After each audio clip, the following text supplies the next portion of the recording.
Балка берсин сүйүп көргөн сүйүктүү досторго, кичинекей бөктөргө салам. Силер менен кайрадан көрүп жатканыбызга аябай кубанычтабыз. 2022 жыл Балка берсин өзгөчө баштайбыз. Өзгөчө баштоо үчүн бүгүн биз менен белгилүү Панда шоунун эки мамалыгы биз менен бирге болмокчу. Достор, экрандан алыста багыла, болбосо кыздардын баарын өткөрүп жибересиңер. Мирзада, кел эми мамалыктар менен алгач өзүбүз таанышып алалы. Макул, аларды келип калыпсыздар. Саламатсыздарбы? Сайрагүл эже кандайсыз? Келиңиз, орнуңуз. Ой Сайрагүл эже, сиздин мамалыктарыңыз кайда? Мамалактар чоң болгондуктан азыр шашпай акырындап келе жатышат жолдо. Сайрагүл эже, мамалыктар аябай сүйкүмдүү го. Биздин балакай көрсөтүүсүндө коштоп турусуна уруксат бересизби? Албетте. Айтыңызчы Сайрагүл эже, мамалыктарды кайдан алып келдиңиз? Кытайдан эмеспи? Мен пандаларды Кытайда жашашат деп укканмын. Ооба, силер айткандай, Кытайдан алып келдик.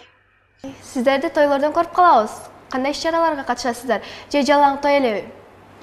Тойлордо, жакшылыктарда, бөөктөрдүн жакшылыктарында, туулган күндөрдө, ар кандай иш-чараларда катыша алабыз. Мамалыктардын Баткенге келгенине канча убакыт өттү? Кайча жерди кыдырдыңыздар? Мамалактарды алып келгенибизге 3 жыл болуп жатат.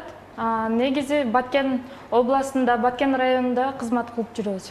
Бул мамалыктардын билегенин көрүп жүрөбүз. Дагы кандай таланттар бар? Негизи жөнөкөй эле мамалактар эмес, булар таланттуу, жакшы ырларга көңүлдү ача турган жакшы музыкаларга биле алышат. Мамалыктарды биздин телекөрүүчүлөр көрүүгө кызыгып жатышса керек. Сиздер менен кантип байланышса болот? Бизде атайын соц тармактарда, Instagram баракчасында, Мистер Мишка баракчасында байланышсаңыздар болот. Ал эми телефондорубуз 776 18 06 18 телефон аркылуу байланышсаңар болот. Мына кыздар, биз күткөн пандалар да келип калыптыр. О, биздин шайыр мамалыктар келди.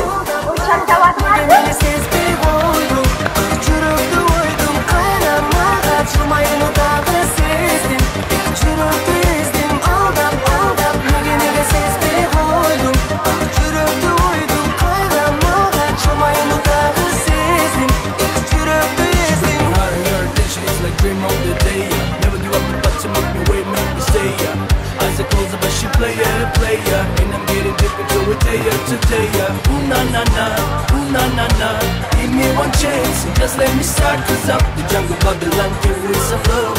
You will be my baby girl and you know.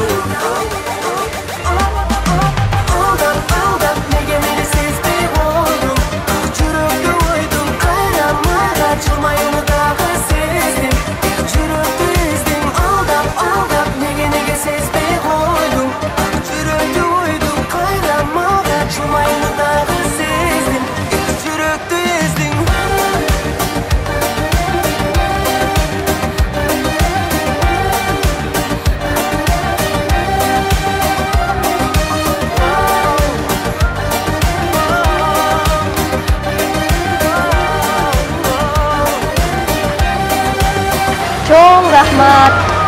Бул мамалыктарды бизге таштап кетпесеңиз болбойт. Макул, таштап кетейин. Достор, биз адаттагыдай эле билесизби рубрикасына кезекти берели. Андан кийин мамалыктардын таланттары менен бөлүшөбүз. Бул рубрикадан символго айланган жаныбарлар жөнүндө жана панда эмне символун билдирет экенин билип алабыз.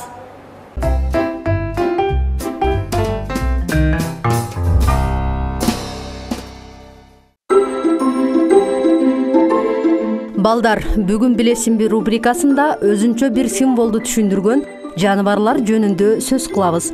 Өзгөчө панда тууралуу айтып беребиз. Жаныбарлар өзүнүн мүнөзүнө жараша ар кандай символдордун ордун толуктап келет. Мисалы, арстан бийиктиктин символу, аккуу сүйүүнүн, көгүчкөн тынчтыктын, кумурска эмгекчилдиктин, коён коркоктуктун, түлкү куулукту түшүндүрөт. Ал эми панда болсо жапайы табиятты коргоонун символу. 1929 жылы Кытай токойлорунда панда жашаары аныкталган. Аларды Америка же Европага алып келүү аракети өлүм менен аяктаган. Кийинчерээк пандага кандай мамиле жасаш керектигин түшүнгөн кытайлыктар келишим менен аларды дүйнөнүн бир катар өлкөлөрүндөгү зоопарктарга өздөрү жеткире баштаган. 1961 жылы 11 сентябрда жапайы табиятты коргоонун дүйнөлүк фонду түзүлөт. Ошол жылы биринчилерден болуп Чичи аттуу панда Европага жеткирилет. Лондондун зоопарктарында аны аталган фонддун түзүүчүлөрүнүн бири сүрөтчү анималист Питер Скотт көрүп, ушул сейрек кездешкен жаныбар фонддун символу боло алат деп ойлойт. Ошондой эле сэр Скотт кара ак түстөгү логотипти жаратуу оңой жана арзан болоорун түшүнөт. Жылдар өтүп чичинин сүрөтү дүйнөлүк жаратылышты коргоо кыймылынын символу болуп калган. Азыр ал эң атактуу 6 логотиптин катарына кирет.